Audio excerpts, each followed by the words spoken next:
Artora vous propose 3 minutes d'art. Je suis Anna Bidoire et aujourd'hui je vous parle d'Asaichu, les sillons du printemps, 1888. Asaichu est né en 1856 dans une famille de samouraïs à Sakura, au Japon. Issu d'un milieu social aisé, Asaichu sera au cœur des bouleversements de l'ère de Meiji. Pendant près de 200 ans, le Sakoku, ou politique du pays fermé, protège le Japon de l'influence de l'Occident. Avec la restauration impériale de Meiji en 1868, le Japon s'ouvre aux pensées venues de l'Occident en même temps qu'aux échanges commerciaux.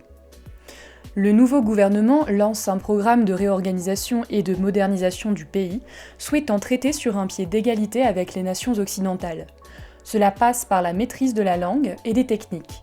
Asaichu déménagera donc à Tokyo en 1873 pour apprendre l'anglais tout en suivant des cours de peinture à l'huile. En 1876, il devient l'un des premiers étudiants de la Kobu Bijutsu Gakko, l'école technique des beaux-arts, où il étudie avec l'italien Antonio Fontanesi. Embauché par le gouvernement japonais, il enseigne les techniques de peintures occidentales, le paysage, la peinture à l'huile, l'aquarelle, le portrait, la perspective et la fabrication des pigments. Cette approche transmet une idée de la modernité qui serait occidentale, en opposition à un Japon hérité de 200 ans de fermeture. L'Occident considère alors les estampes de style chinois comme plates et contemplatives, en opposition à leur technique supposée plus moderne, par une représentation de l'espace et des couleurs se voulant plus fidèle à la réalité. Cette place subordonnée d'un art qui manquerait d'originalité par rapport aux toiles occidentales est représentative de la vision raciste d'un Occident qui se value comme supérieur, comme modèle à suivre, et qui est considéré comme tel par le Japon de Meiji. C'est avec cette originalité nouvelle qu'Asaichu se démarqua comme l'un des grands maîtres du yoga. Le yoga, avec un long O, fait référence à la peinture japonaise de style occidental, en opposition au Nihonga, peinture japonaise de style japonais. C'est à cette même période que naît cette opposition.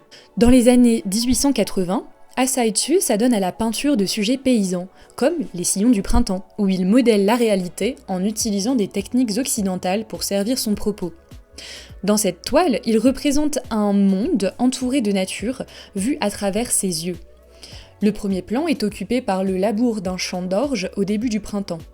La toile ne respecte pas les proportions de la scène réaliste. Le sol du champ est incliné pour laisser entrevoir les fermes aux toits de chaume et les fleurs blanches des pruniers, qui ne fleurissent d'ailleurs pas à la même période que celles du labour. Si elle subit de vives critiques et la concurrence du Nihonga à partir de 1889, le yoga était devenu, à la fin de l'ère de Meiji, une pratique artistique en adéquation avec le progrès scientifique et la modernité, faisant le lien entre l'individualité du peintre, le sujet et la technique. Les peintures allégoriques de Kuroda Seiki ou de Aoki Shigeru en sont un bon exemple. À demain!